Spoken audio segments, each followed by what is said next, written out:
should themselves feel that this is something which is very wrong or which is very bad or which is basically corrupting us. And we should then work on a plan of how to overcome it, how to overcome addiction, how to look for signs of addiction, how to build up the support structure about addiction.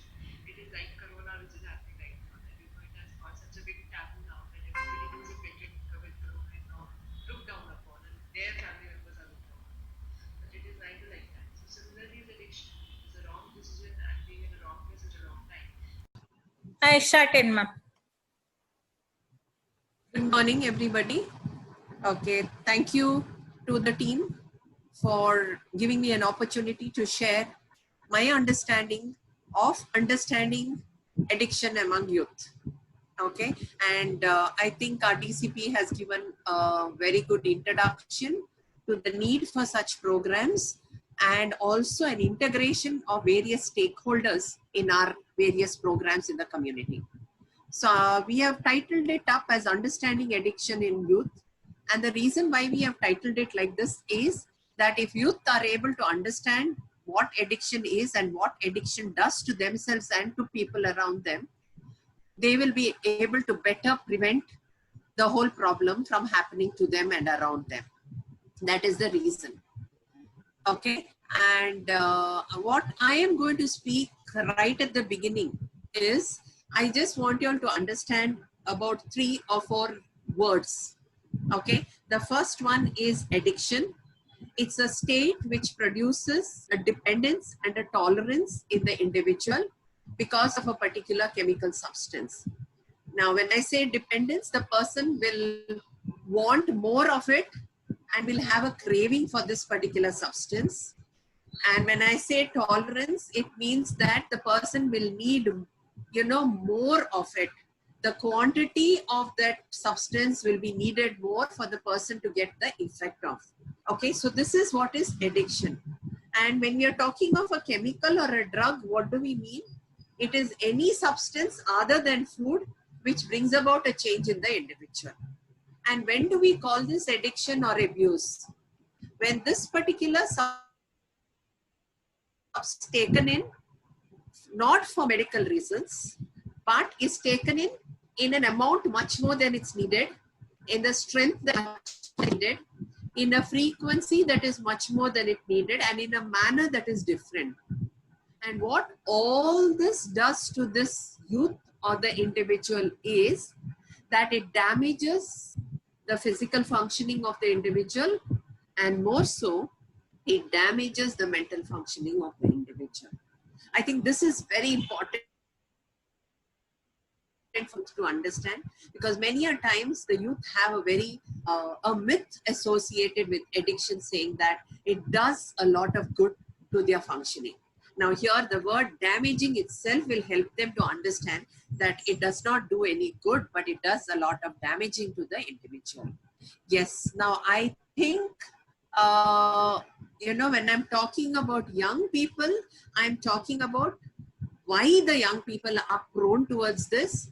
So one is, as y'all are young yourselves, okay, all young people love to take risks, love to test limits. So when there is a limit that is put to them, they want to see why not have it.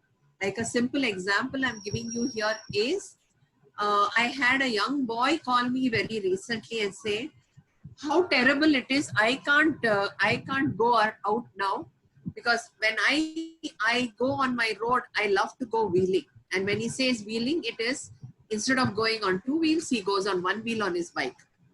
Now this is the limit that he's testing. But now he's saying I can't do that because the policemen are there. Okay, there is a curiosity in every individual that started in childhood, but it goes to the peak now.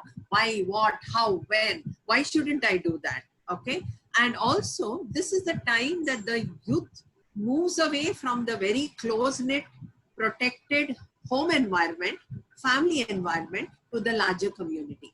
And in the larger community, there are no people to monitor, there are no people to tell him or even guide him or monitor him. So because of which he wants to build up his own identity. I don't want to be known as my father's son or daughter. I want to be known as mine. And so sometimes they get into behaviors that may not be appropriate to have a self-identity. And of course, all of you all know one of the factors is the pressure or the influence from two aspects: influence from peers, that is their own friends, who who have a way of believing that it's okay to have to take something because it's all right. Why don't you take a fag? Why don't you take a sip of alcohol? Nothing will happen.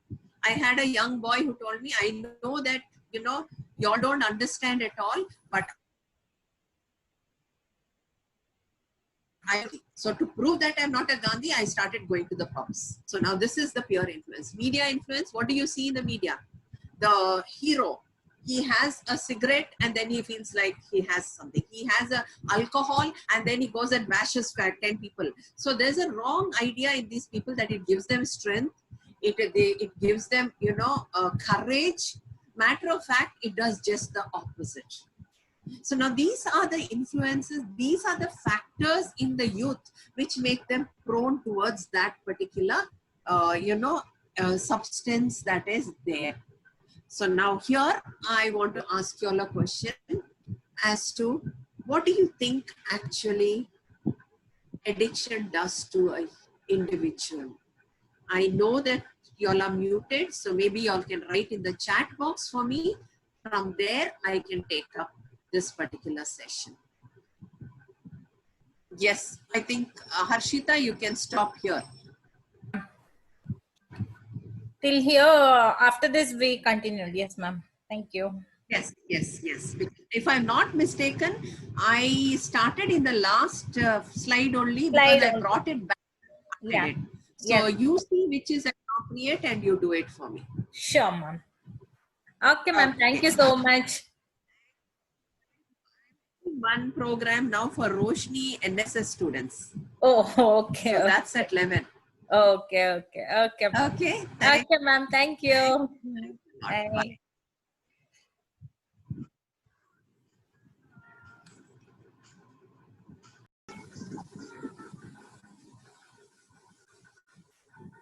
Yeah.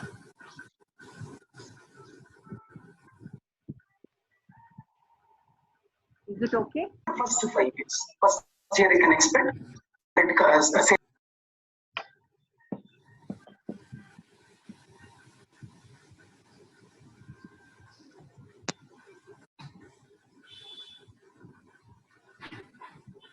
Do we wait or do we start? We can start, ma'am.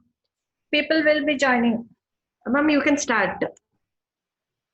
Okay, so I think I stopped here itself for you at the last point of, saying that peer pressure is also an equally important aspect because of the simple fact that when they come from the family out into the colleges and into the environment, they want to become one among the group. And most of the time, one of the ways of becoming one among the group is doing what the group is doing. Okay, and so that's what I have learned from most of my youngsters when they shared with me that nothing is wrong because everybody does it. So that's something that I have often heard about. Okay. Yeah. I just want you all to pause for a moment and maybe you all can write on your chats, those who are there, what do you think really happens to an individual who abuses any substance? Okay, you can just write on the chat for me. Just take 1 minute, I won't take more. Just 1 minute and you all can add it on the chat saying, what actually do you think happens? Because I have been asked to talk about the impact. So I would want from y'all a quick idea, what is the impact that you think actually happens? Because then I can share what my young friends have told me.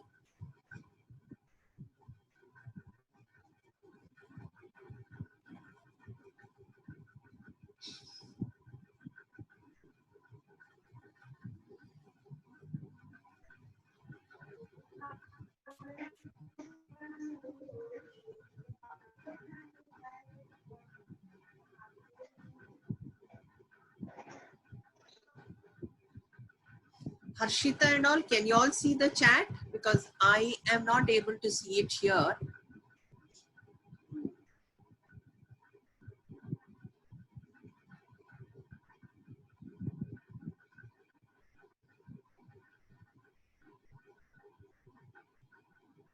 People are started. Just say a one chat. That's it. Just hi from Okay. Rashmi. Okay.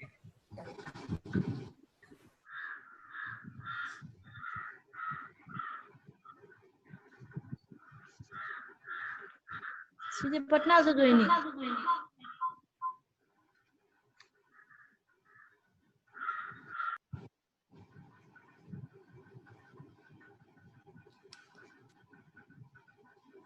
Okay, I'm getting it. Change in the mental and physical health. And that's one that I got from. It would be nice if you can just pen it up for me as to what you think are the something bad might have happened to him on his loved ones because of substance. So he may have maybe, okay, you're talking more about the causes. So that's why I'm just sleep disturbances. Yes, yes, I am there.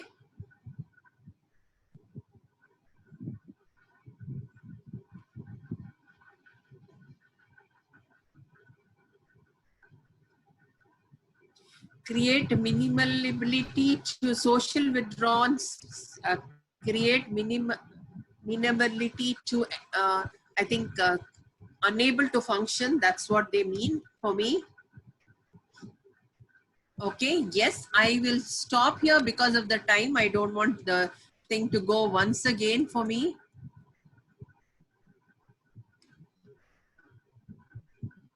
Yeah. So I'm just talking about the youth here, and I have divided that into three aspects. One is because it's very nice for y'all to know, even when y'all are working with somebody, or even if y'all are coming across, what happens immediately to these individuals. Now, something that happens immediately to these individuals are the central nervous system gets affected. And because the central nervous system gets affected, there's a decrease in finer grades of judgment, observation, and attention. And that is why you come across a lot of accidents that happen.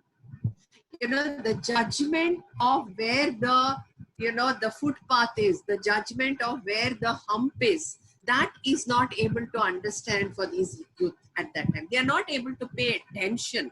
You know, maybe in the car that they are driving, or in a bike that they are driving, they have another person and they are talking there, and you need to pay your attention to the road also. That is not happening.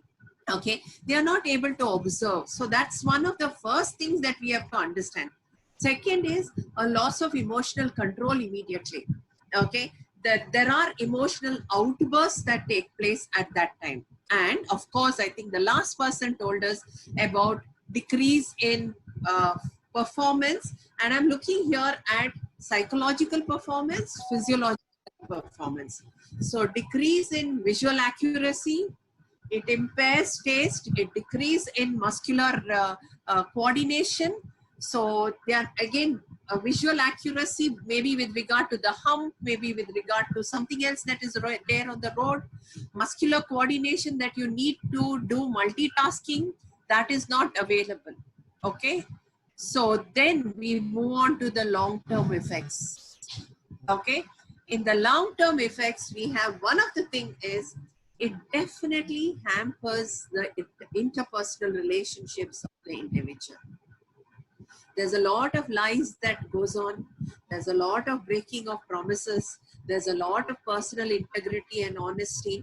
Okay, because I've heard many of the teachers, when I have spoken about these individuals, these youth, to the teachers, asking them permission, ethically asking them permission, and going to their schools and colleges and talking to them. I've heard many of them say, he was not like that, ma'am. I never thought she will do this, man. So then that's where I've got to explain this long-term effect, saying that it's not she or he. It is the impact of this chemical that this person has been taking for so long that has made him or her do it. And because I don't want that stigma to be labeled or punched on this boy or the girl forever. So that is why it is very important for us to understand this aspect. Most important, I think the parents, all the parents will be able to tell you that there is a gap in family relationship because of lying, okay, because of, maybe behavior which is not accepted in the family, a very lot of irresponsible behavior. I have an exam tomorrow, I don't bother, I don't care about exams. So there's a lot of gaps that occur between them and the other individuals in the family, except the ones who are indulging in this chemical with him. Okay, restricted social activities. Very, very, very important. There is social maladjustment, all because of the previous points. There is maladjustment. There's a lot of behavior which is not going according to the social norms, and activity centers around this. So you will see this person's friendship moving from the regular friends to people who are only abusing this chemical. That is what happens. So his old friends would say, ma'am, he used to come with us walking, he used to come with us, she used to come with us, but now she doesn't come. So she no longer contacts us. Now these are things that we hear very, very often.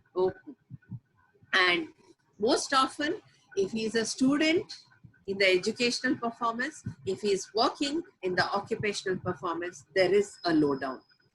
Okay. If it's a student, the grades drop. Go back to the first point. Attention is reduced. So when the attention is reduced, how can I concentrate? When I can't concentrate, how can I remember what I studied? If I can't remember what I studied, how can I answer my exams? And plus, I am not regular to school. I am not regular to my office. There's a lot of absenteeism that takes place. Okay. And many a times the family chips in here when they are called to ask why this person is not coming. They give some vague stories, which only adds to this effect of this particular individual. Okay. And of course, if he's earning, then there is a mismanagement of finances. Okay. Yeah, because you need the finance to bear the expenses of this particular chemical. You can't ask that with your family. You can't ask that with anybody else. So that's the biggest problem that we have. Now that's long term. Now I'm talking about being a mental health professional. I'm talking about long, which we can see for a long period of time. And this is where they get admitted into the hospital with the dependence syndrome. Because either when they don't get it, they experience withdrawal, they experience a lot of troubles, physical and psychological trouble. There's a decrease in memory, okay? There's a thought disorder, there's a perceptual disorder that they perceive something. Sometimes they have something called as hallucination, where they hear voices, and on the total, this particular individual is not capable of looking after themselves. This is what happens to this particular individual. Now, this is in just, I've just given you a gist of what happens to this individual who abuses this particular chemicals that we come across. So there is something called as immediate effect. There is something called as a long effect. There is something called as a prolonged and almost a permanent effect that happens on this particular individual. Is that all? Is that all that happens? No. Who else is affected? And I'm sure you all know the answer. The affected one is the first of all is the family. I have a lots and lots and lots of family, especially the parents come with a lot of shame.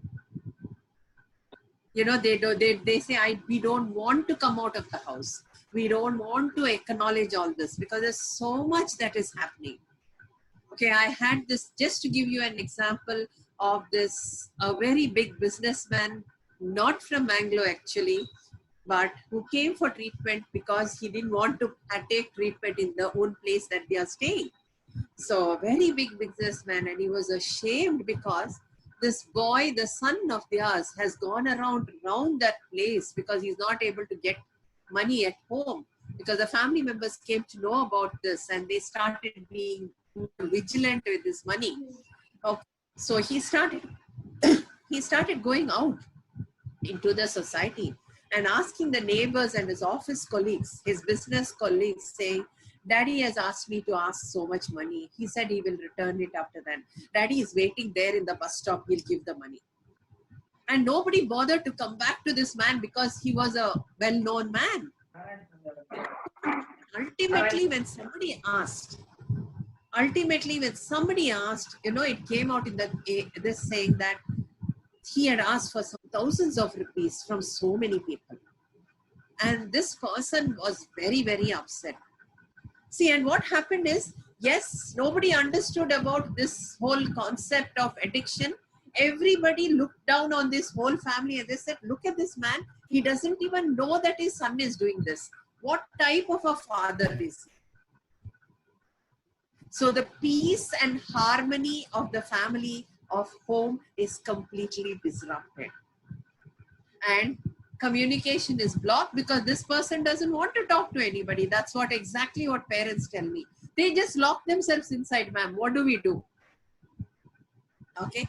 And ultimately, the life there becomes what you enjoy in every exhibition and other thing, the roller coaster. I know you go purposely to a roller coaster, but this family is pushed to a roller coaster whether they want it or not. They are pushed to a roller coaster of fear. They are pushed to a roller coaster of embarrassment, of guilt. Parents start feeling guilty because everybody says, if all of you all know Kannada, ನಿಮ್ಗೆ ಅಷ್ಟು ಮಾಡ್ಲಿಕ್ಕೆ ಆಗ್ಲಿಲ್ವಾ? ಏನ್ ಮಾಡ್ತಾ ಇದ್ರಿ ಇಷ್ಟು ತಿಂಗಳು? What were you doing all these months? So there's a lot, then slowly the guilt starts coming in themselves saying, yes, maybe we did something. Like for example, this father just started saying, ma'am, maybe it's my mistake that I went out to make money. You know, there was a lot of anger, there was a lot of frustration. The behavior of this individual becomes unpredictable and irresponsible. And there's a loss of esteem. Yeah. The participants, can you just mute yourself because it will be better for me? Okay. And they lose the self-esteem because of the criticisms and provocation from others. You know, I just gave you an example. He is busy with this business. Look at him. He doesn't have time for his son. Okay, one mother, you know, if the husband, she was a widow. She was a single mother. And the daughter went into addiction. And the first thing that was told to this woman was, if your husband was there, this wouldn't have happened. And she became depressed, clinically depressed. I'm not talking of the word depression. She became clinically depressed with the fact she was responsible for everything.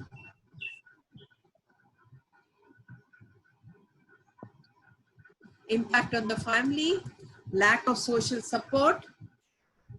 They don't want to talk to anyone. They don't want to talk about this. There's a lot of things. What happens when a son or daughter does this? The teacher scold, the work people scold, everybody scolds. The family has to ask pardon. They have to say sorry for everything that is done. And there's a lot of victimization of the family that results in negative emotion. There's a lots and lots and lots of negative emotions that comes in that. And whom is this shown to? It is shown to this boy or girl. And that's exactly the opposite what is needed. This boy or the girl needs a lot of help. This boy or this girl needs a lot of caring. This boy or this girl needs a lot of support. But what happens in almost 50 to 60% of the families is the support is lost because of their own mental health status. The support is lost because of their state that they are in. They are not willing to listen to anybody. They are not willing to take help from anybody. They try everything on their own. They feel that they are victimized. So everything becomes negative around them. And when there is a cloud of negativity on the top of them, negativity starts transmitting from them to everybody. They stop going places. They don't go anywhere. So I'm just going to ask you, what is the role of a student or a this, and what is it that y'all can do? Maybe as volunteers, I'm just going to ask you as volunteers, as students, as, you know, people who are working with the youth. Okay, people who are with the youth, what can you do?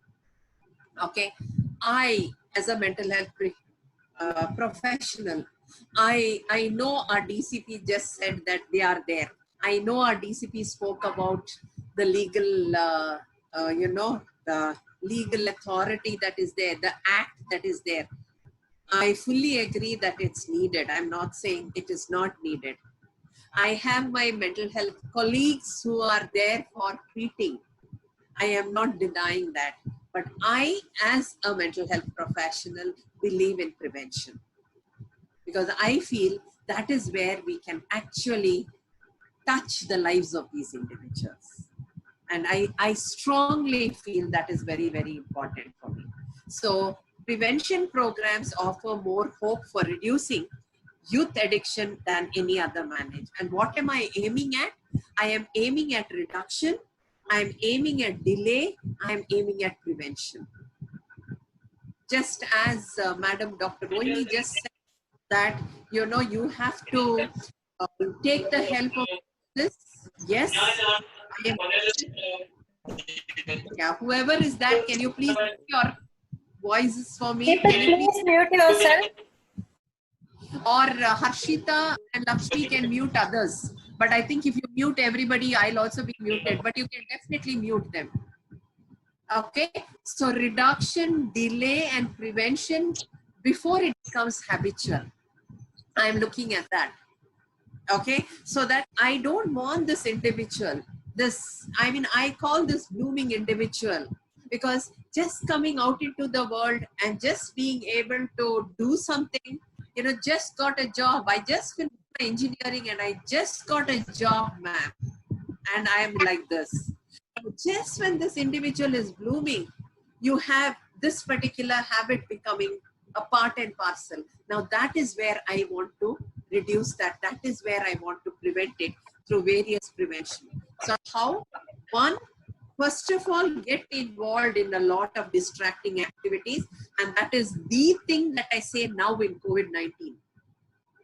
Because I know all of y'all, most of y'all have no classes, no college, no, work from home. For the IT people, there's a lot of work from home. There's a lot of time in your hands. So I know that, you know, most of them, this is when I talk about COVID to my youth, I always keep saying, to relax, you don't need a chemical. Distract yourself with whatever hobby you want.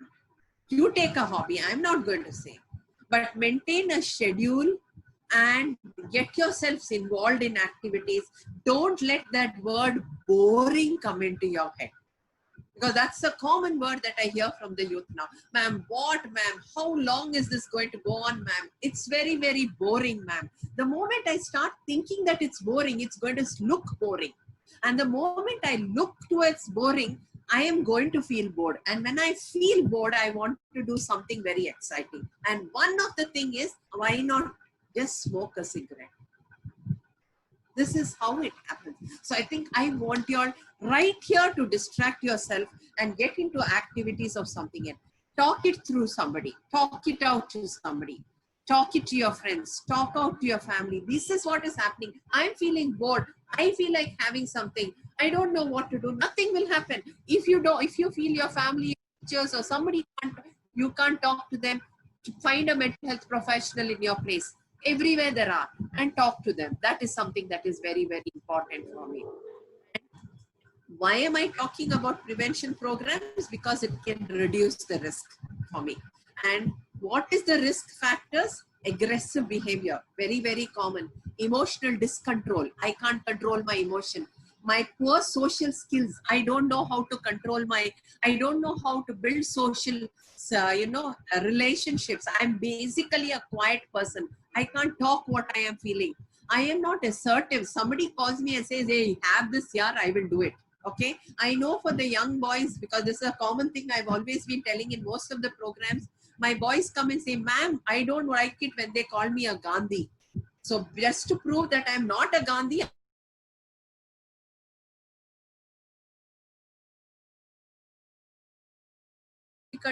performance difficulties, all these are risk factors. So if you have these risk factors in you, take help right away.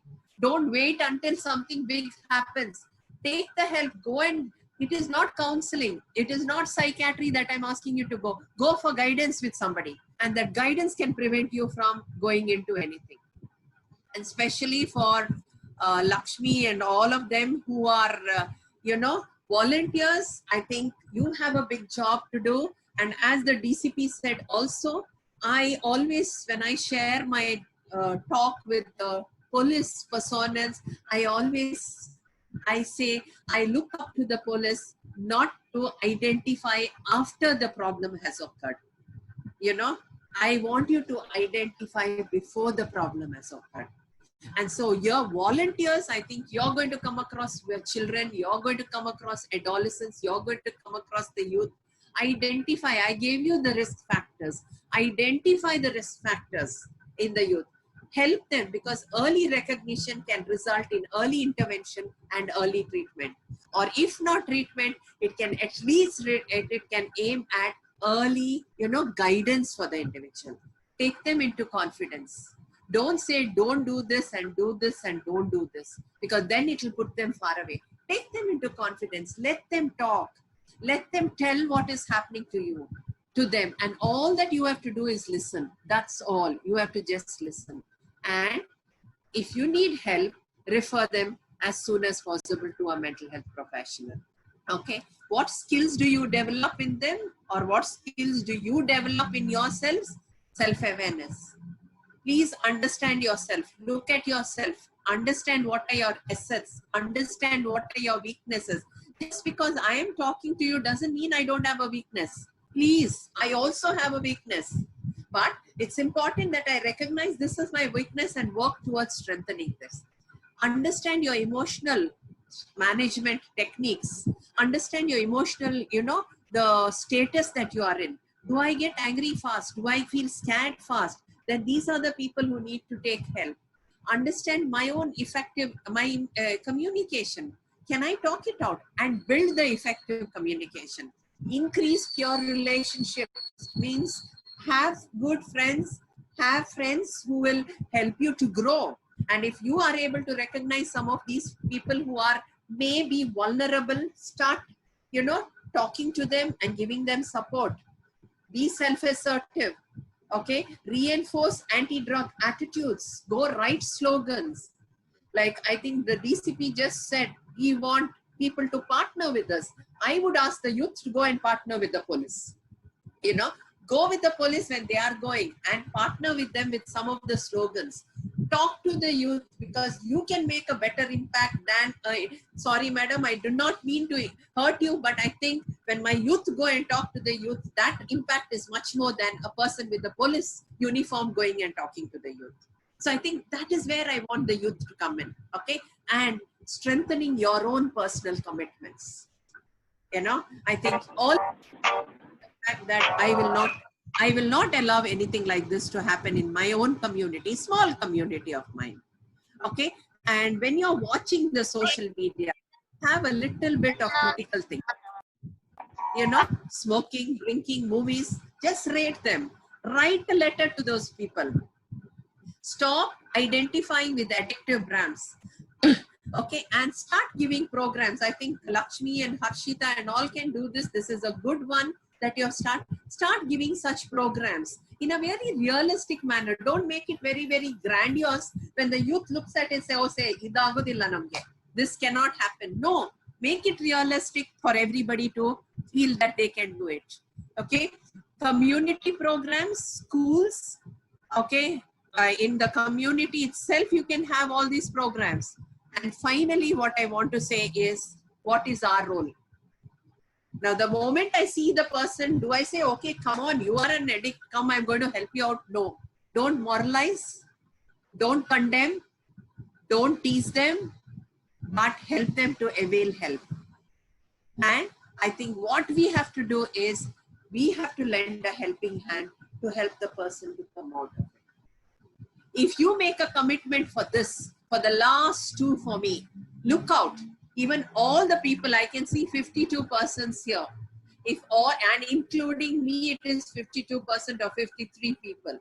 So if all of us 53 people determine that, we will look at one person who may go into this and help them not to go into the addiction, I think Lakshmi's program has done what it has to do. I think then everything will go on in a manner. So I don't want to take more time, but I want to thank once again all of y'all for giving me an opportunity. And as I said, whatever I have shared it from the experience that I've had and not from the books or anything like that. I can see a lot of chat. Okay, apart from, I think people have just given their okay, this is I think at the beginning. So if any of y'all want to comment, okay, good for Lakshmi and all. The program has been upgraded, so you can take your time. So if any of y'all want to comment, I'm only not asking y'all to ask questions, but any of y'all want to comment, you can comment on it so that we can learn from each other's experience. That's all. Much for taking a session with us. I think it's going to be ended. So I would like to thank everyone for joining for the session. I think you can make a good use of this platform, and at least 1%, at least if somebody has taken something out of this session. Ma'am, thank you so much for coming and Thank you. having session. And we will keep in touch, and going forward, we'll be having regular sessions on this thing. Okay.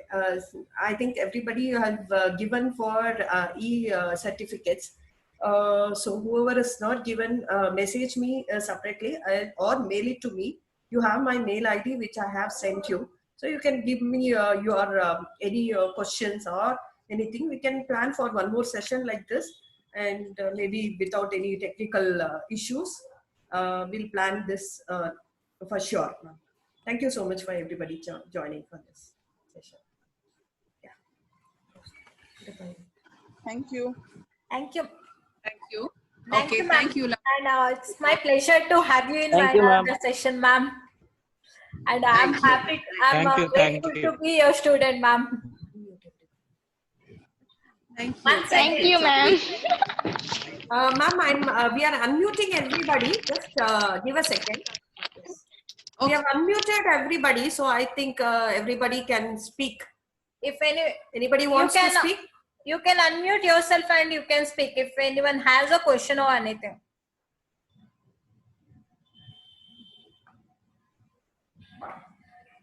I think nobody has a question now, so we can end the session. Yes, Vishnu.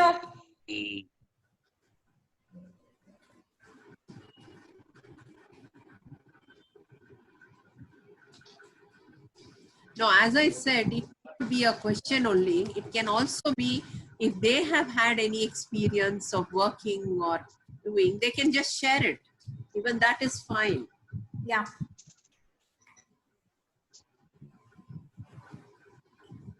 Vishnu, if you are not able to say anything, you can drop it in the chat box.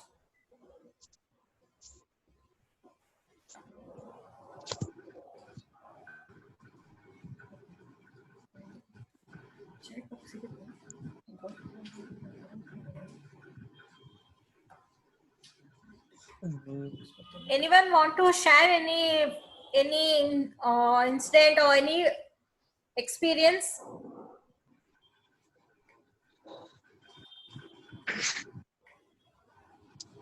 Hello. Hey, Yeah. Harshita. Hi, Ashita. Yeah. Hi, ma'am. This is Harshita. Like, actually, till before session, what we were thinking, like, it is addiction. Like, actually, the main, I personally feel the importance. It's very the particular session which we have attended is very important for us because as a public or as an individual, we were never aware of the reason why a person or individual can be addicted. Because I may be having a sister or some friend or something, and whom without knowing any reason, we can go and tell them something. see, you're not capable of doing that and all. Like we may go and make a joke of it. We'll be kidding or doing something to them, but it may affect them emotionally also. But it's actually Absolutely. as an individual, what I see this is our mere responsibility that we will be very good with our close ones. It may be my loved one, my sister, my sibling, or anyone, and we should have a close relationship with them. We should be kidding or doing jokes with them, but we should always keep in mind whether that particular thing what we are telling at that moment will hurt him emotionally or not. So we should be these days we should be very careful whenever we talk to anyone, because we never know the reason what may affect which person in what way. So I personally want to thank you for this question, because I got to know many of the things, because we usually go and tell anything like casually, but that may hurt the person, that may hurt that particular person. So thank you, Yeah, ma'am. thank Thank you you. so much for the session. Thank you, Harshita. I think this is what we call as empathy. Okay. Yeah. Many a times when we talk, we should also understand and we should see that what if somebody else does this? How will we feel? Then Yeah. we be very careful about asking. And I think you've actually touched God very well, because many a times there are a lot of things that happen in teasing. You know, we Yeah. ridicule the person down, not realizing that it hurts that particular chord of that person because of something else.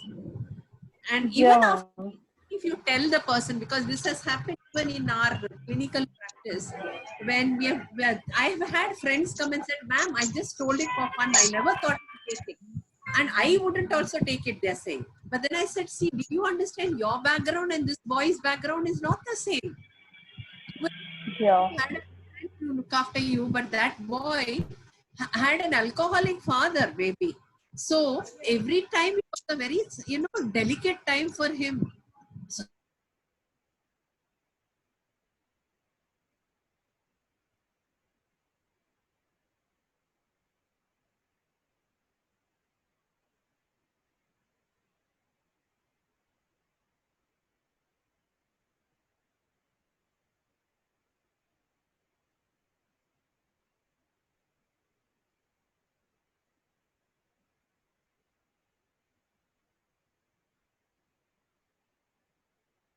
support that is being given. At least in Mangalore, I know most of the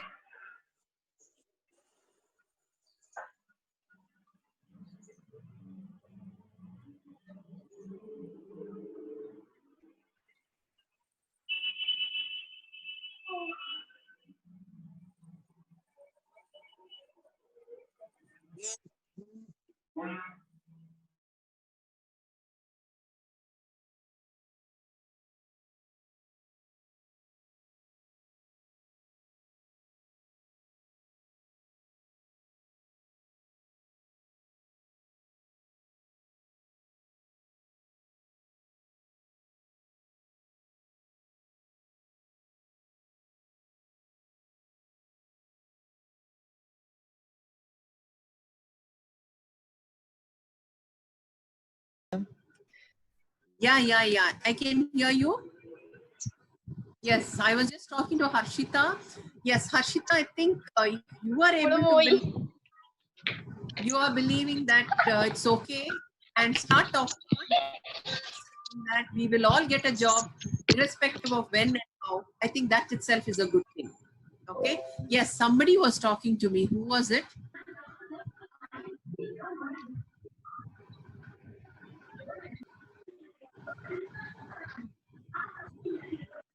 I will speak. Hello, ma'am. Yes. I'm Sister Sarina CJ. I'm students in Roshni Laya. The program, the talk you gave was a really eye-opener, and it was very informative. And congratulations for the talk. And I just was wondering if you also could talk about how the social media can be an addiction to the youth in some other sessions. I was really inspired with your talk.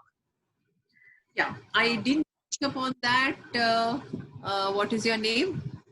I'm Sarina. Serena. Yes, I did not touch upon that, Serena, because that itself is a big topic.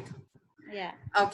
social media addiction, which is, and I think this is the right time to talk about it because COVID-19 is bringing in a lot of issues with regard to social media.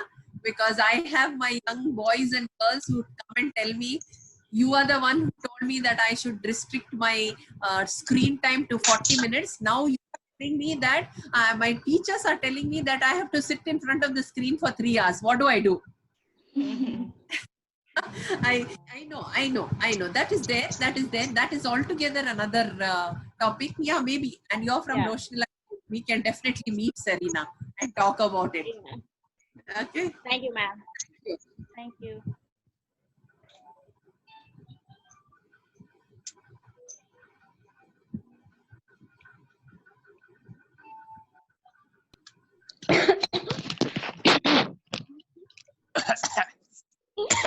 Yes.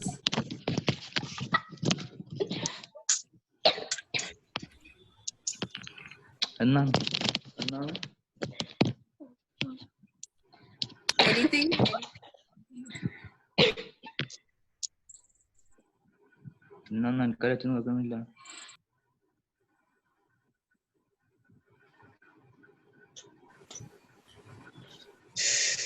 People, if you're not able to drop,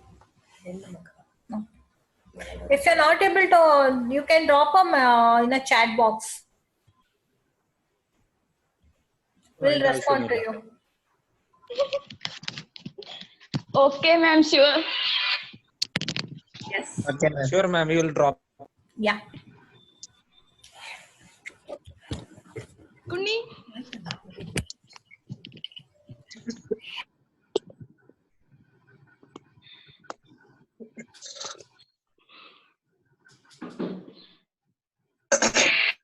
So anybody have any questions? No, ma'am. No. Okay. So we can end the session here. Yes. Yeah. Yeah. Thank you. Thank you so much, ma'am, once again for joining us. And thank you everybody for joining us for this session. I'll keep updating you people for any other sessions. Please do join. Thank you. Okay. Thank you, ma'am. Okay. Adi, Anji, Punya. Okay, ma'am.